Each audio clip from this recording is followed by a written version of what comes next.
Эфирде дүйшөмбүнгө алган жаңылыктардын топтому, студияда Жамалбек Темирбаев, саламатсыздарбы? Алгач бүгүнкү чыгарылыштан кыскача таанышып алыңыздар.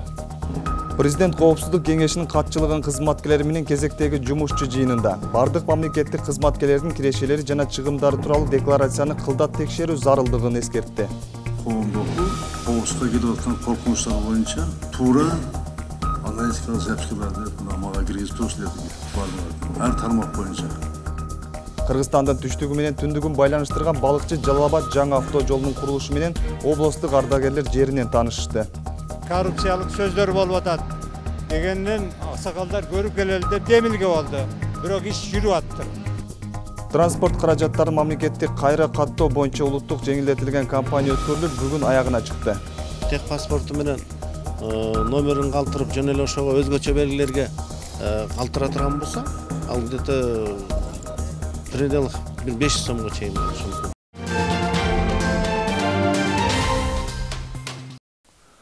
Кыргыз Республикасынын президенти Сооронбай Жээнбеков бүгүн Кыргыз Республикасынын Коопсуздук кеңешинин катчылыгынын кызматкерлери менен кезектеги жумушчу жыйын өткөрдү.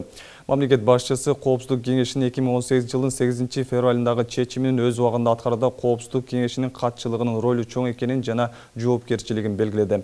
Ал Коопсуздук кеңешинин жыйынында СОС системасынын, укук коргоо, көзөмөл органдарын жана башка мамлекеттик органдардагы кемчиликтер, алардагы коррупциялык көрүнүштөр ачык аталып коомчулукка чыгарылганын белгиленди. Коопсуздук кеңештин чечиминин пункттарын аткаруу боюнча жумушчу жасалып жатат, бирок дагы деле кынтыксыз аткарылуучу көп талаптар калууда. Өлкө башчысы системдүү коррупциянын жоюунун алкагында ар бир мамлекеттик орган боюнча тиешелүү талдоо даярдоону тапшырды. Президент Сооронбай Жээнбеков 2018 жылдын 1-июлунан тартып декларациялык кампания башталганын эске салып, бардык мамлекеттик кызматкерлердин кирешелери жана чыгымдары тууралуу декларацияларын кылдат текшерүү зарылдыгын эскертти. Ар бир министрликте жана ведомстводо коррупциялык схемалар барбы, жокпу, ар бир чиновникти жекече текшергиле. Дагы бир жолу кайталайм, коррупцияга каршы күрөш кимдин кандай чини бар экенине жана кандай кызматта ээлегенине карабастан катуу жүргүзүлүшү керек. Жарандар коррупцияны жоюу боюнча конкреттүү иш-аракеттерди жана катуу чараларды күтүүдө деп белгиледи Сооронбай Жээнбеков. Кайсы орган болбосун, кандай жетекчи болбосун, мамлекетке, элге зыян келтирген адамдардын баардыгын жоопко тартыш керек. Баарына тең бирден мамиле болуш керек. Ал ким болбосун? Менин тууганымбы, же премьердин тууганыбы, досубу, жакыныбы, же силердин досуңар, жакыныңар, тууганыңарбы, же спикердикиби, же жогорку соттуку, генеральный прокурордуку, МВДбы, министрлик кимики болбосун. Кыргызстанда баарына бирдей шарт болуш керек. Баарына бирдей укук болуш керек.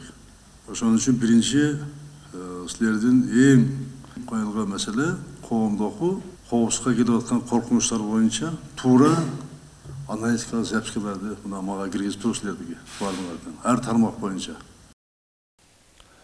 Мамлекеттин жүгүн аркалаган ким болбосун, ал таза, кесипкөй, тажрыйбалуу болуусу керек. Учурда адистердин жетишсиздиги бар экендигин өлкө башчысы өз айтып чыкты. Турмуш чындыгында учурда кызматтарга дайындоолор, тааныш билиш, тууган урук акыркы убактарда партиялар аркылуу болуп калды. Сөз кабарчыбызда. Мындай өзүн билемдикке чек коюп таза иштөөнү мамлекет башчысы парламентке жана калкка кайрылуусунда билдирди. Анткени мамлекеттик кызматта олтургандар таза, акыйкат болбосо, анда ишти алып кетүү, мамлекетке пайда алып келүү жөнүндөгү ойлорго орун жок. Мамлекеттик кадр кызматынагы башаламандык реформага муктаждыгын көрсөттү. Биз азыр ушул кадрдык маселеде бир аз мына аксап атабыз. Кадрдык саясатта профессионализм, башкы сапат, мыкты адистерди өстүрүп, кадрларды улуттук резервин түзүү зарыл. Бул тапшырманы кадрдык кызматка тапшырма берилди, азыр иштеп атышат. Мамлекеттик органдардын ишин, ачыктыгын камсыз кылуучу технологияларды кеңири колдонобуз. Мыйзамга ылайык учурда бардык жарандар муниципалдык жана мамлекеттик кызматка орношуу үчүн тест тапшырып, сынактан өтүүгө милдеттүү. Бирок буга саясий кызматка же атайын административдик кызматка баргандар кирбейт. Бирок тесттен өткөндөрдүн деле мыктылыгына күмөндүк жаралат. Ага учурдагы кадрлардын сабатсыздыгын, жөндөмүнүн жоктугу себеп. Мамлекеттин 26-27 жылдан бери келаткан башаламандыгынан ошондой эле жогорку кызматтагы адамдардын кадрларды тарбиялоого, аларды өстүрүүгө, аларга камкордук көрүүгө болгон аракеттери жоктугунан мына ошондой кадровый чехарда болду. Муну кадровый чехарда дейт. Ким келген нерсени копко берет, пулуна карап, taanışına qarab, je nemesine жоқ, же билими жоқ. Көрүп отурабыз го, айрым жерлерде эч кандай 10 классы бүткөн, бүтпөгөндөр да отуруп алат. Ал эмнени билет ал? Мамлекеттик кызматтын сапатын жакшыртуу үчүн аймактык өзгөчөлүктөр эске алынуусу кажет. Мамлекеттик кадр кызматы борбордо олтуруп мыкты кесипкөйлөрдү көрбөй калат. Ошондуктан тандоону жергиликтүү бийлик органдарына өткөрүүнү оң көргөндөр да бир топ. Биринчи резерв кылган менен республикалык кадровый служба билбейт. Кадрлар каерде кыйындар бар, региондордо кандай кадрлар бар, айыл өкмөттөрдө булар билишпейт. Кадровый служба өтө начар. Кадрды бийликке бериш керек. Кадровый служба эч убакта колунан келбейт. Кадрды айыл өкмөт, губернатор, аким, мына ушулар регионго берсе, алар билет эл. Тактык үчүн киргизилген декларацияда өз мүлкүн жашырып калуу же тууган урука, балдарына, аялына же жолдошуна каттатып, өзү үйгө да ээ болбогон байкуш депутаттар, министрлер, ишкерлер аз эмес. Ошондуктан киреше жана чыгаша декларациясына болгон көзөмөл күчөтүүлөрү кайрылууда камтылды. Талдоочу Рыспай Абдырайымовдун айтымында, декларация толтуруп жатканда андагы көмүскөдөгү алган мүктөөдү ачыкташ жоопкерчилиги бул ишти көзөмөлгө алгандарда болуусу абзел. Антпесе бармак басып көз кыстыр боло берет. Мен барсам, тааним бул сиз деп туруп шарт каттап кое берет. Анда тааныштын эмне кереги бар? Анда мамлекет өлдү да. Барып таанышына, тууган уругуна, жерге жээсине, жана жакындарына каттата берсе, бирден гана калганын жашырып кое берсе, анда мамлекет кантип өнүгөт? Мамлекет кантип чет мемлекеттик карзын өлтүрөт дагы, келечекке кантип кам көрөт? Анан айлык аз дейбиз, анан пенсия аз дейбиз, анан жүрөк пул бербей атат дейбиз. Биринчи төлөш керек да туурабы? Буюрса 1-июлдан президенттик аппараттын, өкмөттүн, парламенттин, сот жана укук коргоо органдарынын кызматкерлеринин киреше чыгаша декларациялары текшерилет. Ким кантип, кимдин эсебине деген суроолорго жооптор алдыда болчудай. Ал эми мамлекеттик кызматчыларды даярдоо жана аларды жайгаштыруу үчүн кадрлардын улуттук резерви түзүлө турганы дайым болду. Анын жобосуна ылайык талапкерлер сынактан өтүп, ошол улуттук резерв аркылуу гана мамлекеттик кызматка алынмакчы. Бул резерв башкы жана жогорку кызмат орундарына түзүлгөн. Бул кайра эле ошо мен айтып аткан жана административдик кызмат орундарга түзүлөт. Эми жогорку мен бир аз телегөрүүчүлөргө бир аз түшүндүрмө берип кетсем, жогорку кызмат орун деген бул эмне? Бул мисалы үчүн мамлекеттик кызматты ала турган болсок, бул статкачыдан баштап ошол эле министрлердин орун басарлары, акимдердин орун басарлары жана облустагы жанагы өкүлдөрдүн, өкмөттүн өкүлдөрүнүн орун басарлары. Мамлекеттик кызматчылардын сапаты жогору болсо, ал өлкө өнүгүшүн бүгүнкү күндөн да тездетүүгө өбөлгө гана түзбөстөн, жакшы жашоого шарт да жараталат. Гүлжина Мөндө, Байман Тургуналиев, жаңылыктар программасы үчүн. Мамлекеттик ипотекалык компаниянын турак жай сатып алууга берген насыясы жеткиликтүү принцибине дал келбейт. Бул тууралуу вице-премьер Замирбек Аскаров мамлекеттик турак жай программасынын маселелерин координациялоо боюнча ведомстволор аралык комиссиянын кеңешмесинде билдирди. Мамлекеттик ипотекалык компания АКК башкармалыгынын төрагасы Бактыбек Шамкеев ипотекалык баалуу кагаздарды чыгаруу аркылуу жеткиликтүү ипотека багытын ишке ашыруу жана кийинчерээк сатып алуу менен ижаралык турак жай механизмин алкагында кыймылсыз мүлктүн баштапкы рыногундагы даяр турак жайды сатып алуу жана аны ишке ашыруу жөнүндө компаниянын ишмердүүлүгү тууралуу маалымат берди. Вице-премьер Аскаров учурда мамлекеттик ипотекалык компания аркылуу сатып алынган жаткан турак жайдын чарчы метри $658 түзөрүн айтты. Мындай бай турак жайдын жеткиликтүүлүгүн принцибине дал келбейт. Чарчы метрин $350–360 бааланган. Ошол эле учурда ар бир чарчы метрине 2080 сомдон салык төлөнгөн курулуш компаниялары бар. Кабыл алынган жеткиликтүү турак жай программасына карабастан ипотекалык компания батирлердин рынок басымы менен сатууда. Мындай шартта мугалимдер жана врачтар жаңы батир сатып ала албасы түшүнүктүү. Насиянын ар жылкы үстөк баасын 6%га төмөндөтүп, аны ишке ашыруу жолдорун табышыбыз керек деди ал. Кыргызстан Евразия экономикалык биримдигине киргенден бери Орусияга агылган кыргызстандык мигранттардын саны өстү. Бул тууралуу мамлекеттик миграция кызматынын тышкы миграция бөлүмүнүн жетекчиси Улан Шамшиев Азаттыкка билдирди. Анын айтымында азыр ар кайсы чет мамлекеттерде иштеп жүргөн кыргызстандык мигранттардын саны 800 миңден ашат. Анын 640 миңден ашыгы Орусияда, былтыр 2180 миңден ашык мигрант Орусияда маянасын ала албай кыргыз бийлигине кайрылган. Алар ала албай жүргөн акчанын жалпы суммасы 100 миллион рубльдан ашык. Орусиянын тиешелүү мекемелери менен бирге жүргүзүлгөн иш-аракеттерден кийин мигранттарга жалпы суммасы 41 миллион рубль маяна өндүрүлүп берилген. Нарында 55 000 гектардан ашуун аянтта чегирткеге каршы химиялык тазалоо иштери жүргүзүлдү. Бул тууралуу бүгүн өзгөчө Кырдаалдар министрлиги кабарлады.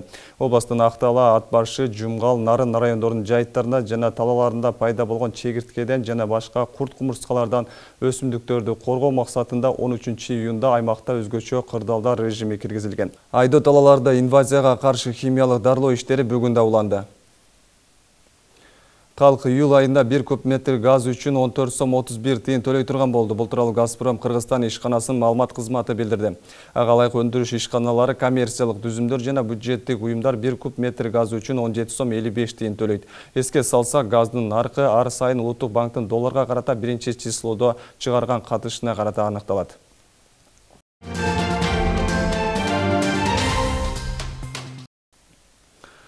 Кыргызстандын түштүгү менен түндүгүн байланыштырган балыкчы Жалал-Абад жаңы авто жолунун курулушу 2022 жылы аякташы күтүлүүдө. Учурда Тогуз-Тороо району Көк Ар ташуусундагы туннелден жана эстакадалык 2 өтмөктүн курулушу кызуу жүрүп жатат.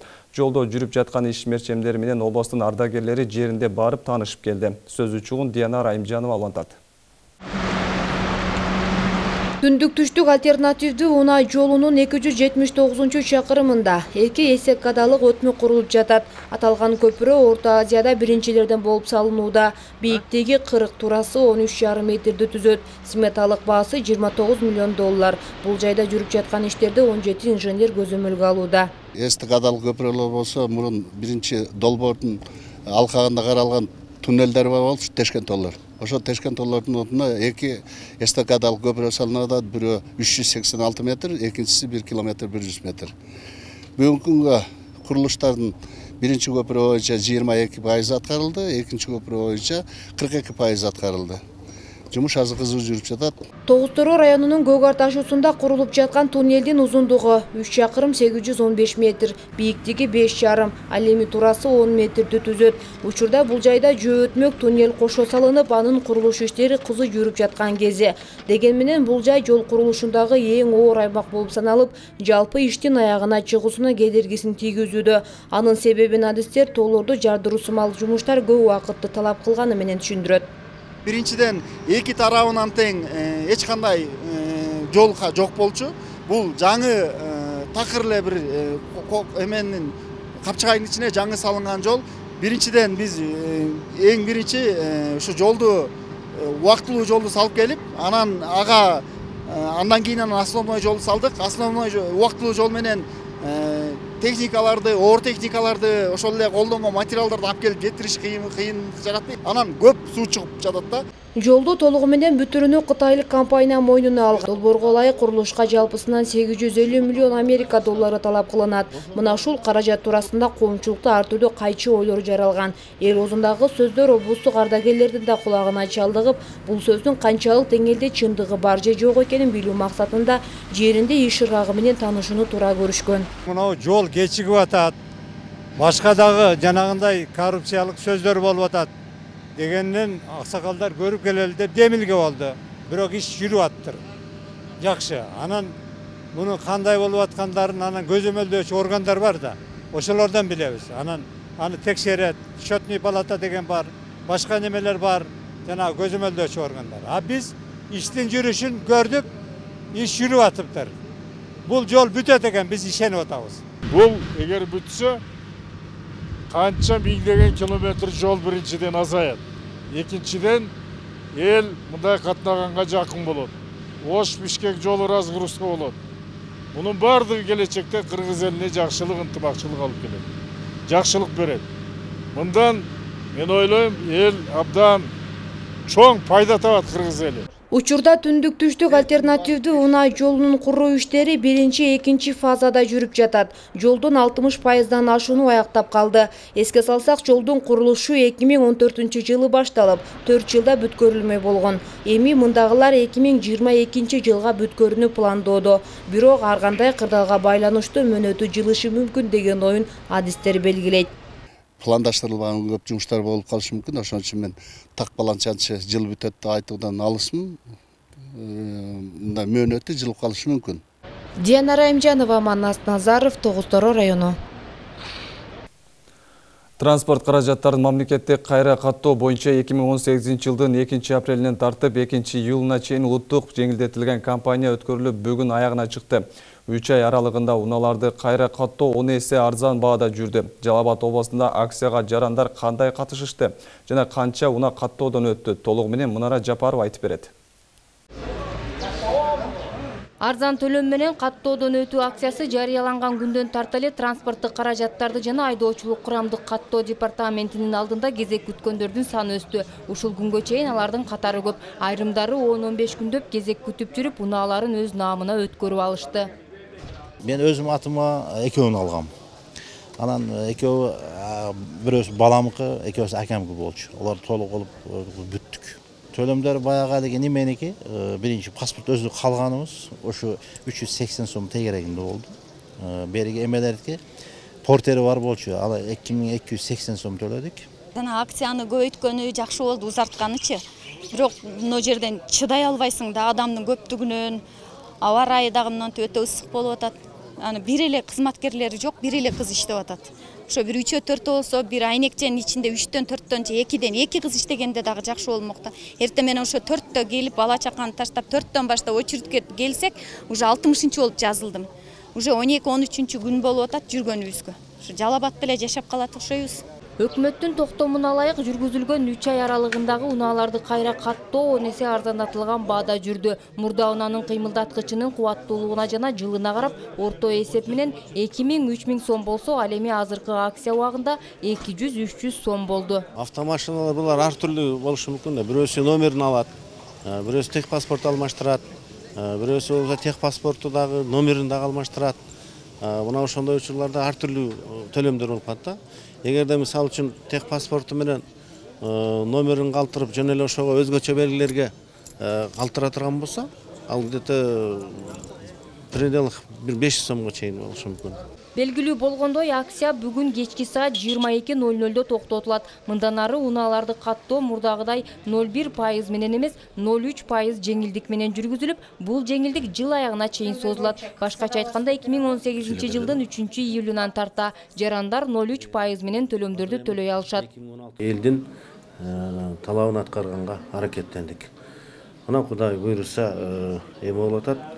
Жаңыдан өкмөт мына ушул эмеге улам эле 25 июнь 2018 жылы өкмөттүн 302 токтому биздин премьер-министр Абылгазиев кол койду.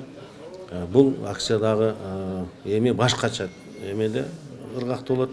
Баягы 0,1 деген пайызыбыз азыр 0,3% менен өткөрүлөт. Бүгүнкү күндө кайра катталган унаалардын саны республика боюнча 120 миңден ашты. Анын ичинен Жалал Абад облусунда 16 миңге жакын унаа кайра катталды. Эске сала кетсек, бул иш-чара үстүбүздөгү жылдын 2-апрелинде башталган. Акыркы жумаларда департаменттеги адистер эс алуу күнгө карабай иштеп жатышты. Ошентсе дагы кезек күткөндөр көп бойдон калды. Арзандатуу акциясына элдин муктаждыктары дале байкалат. Нара Жапарова, Манас Назаров, Жалал Абад шаары. Учурда Жалал Абад областынын аймактарында кылкандуу дан эгиндерин оруп жыйноо иштери кызуу жүрүүдө. Бул багытта Сузак районунда да атайын техникалардын жардамы менен оруп жыйноо иши жүрүп, 33%га аткарылды. Район элинин кышкы камылгасы кийинки тасмада. Мына минтип аталган райондо 13.600 гектар аянттагы кылкандуу дан эгиндерин өз убагында коромжосуз жана сапаттуу жыйнап алуу иштери башталды. Райондогу бирдик үрөөнчүлүк айыл чарба кооперативинин 90 гектар жери болсо, анын 50 гектарына буудай жана арпа себилген. Калган жерлерге да башка өсүмдүктөрдүн түрү эгилип, жер аянттары бош калган эмес. 5 жыл, 6 жыл мурда основной кайракы жерлер эгилбей калат болчу. Азыркы күндө мына эгтик, элдер көрүп, бизди көрүп. Алар дагы быйыл айдап сепкен. Арпалар быйыл жаан жакшы болгону байланыштуу, жакшы урожайность жакшы болуп, азыр гектарына 25 центнерден айланып аткан мал. Быйылкы жылы аба ырайына байланыштуу оруп жыйноо иши кечигип башталып, учурда райондун жогорку зонасында кылкандуу дан эгиндери жыйналууда. Район боюнча жалпы 60 техника бар болсо, анын баары техникалык кароодон өтүп, мындагы иштерге тартылган. Азыркы мезгилде жаан чачынын көп болушу түшүмдүүлүккө да чоң таасирин тийгизди. Себеби кайракы айдоо жерибизден арпа, будайларыбыз 35 центнерге чейин жетип атат. Ал эми сугаттагы будай аянттары 42-ден 45 центнерге чейин түшүмдүүлүктү азыркы мезгилде апробацияда көрсөтүп отурат. Бышып жетилген эгиндерди жана кышкы той чөптөрүн жыйноо учурунда өрт кырсыгы да күч алат. Ошондуктан дан уручу комбайндарды, тиешелүү техникаларды жана дан сактоочу кампаларды өрт коопсуздугуна каршы күрөшүү шаймандары менен камсыздоо зарыл. Мырзабек Маматов 15 жылдан бери айдоочу болуп элдин түшүмүн жыйнап келет. Ал техникасын атайын өрткө каршы шаймандар менен камсыздаган. Өрт коопсуздугу боюнча айтып кетсем, өрт коопсуздугу бар жок шаймандарыбыз бар. Кум, кашма, агнөө түштел талапка жооп берет. Кошумчалай кетсек, Сузак районунда 13 000 гектардан ашуун аянттагы кылкандуу дан эгиндерин жыйноо иштери август айынын орто ченинде аяктары пландалууда. Алина Адилбек кызы, Уларбек Мурзабеков, Сузак району. Жалал Абад мамлекеттик университетин түптөлгөндүн 95 жылдыгына карата илимий практикалык иш-чаралар, мелдештер, конкурстар өтүп жатат. Учурда Жамунун колледждеринде, институттарында жүрүп жаткан окутуучулар арасында спорттук мелдеш Аксы жергесинде өттү. Кененирээк аймактык кабарчыбыз баяндайт.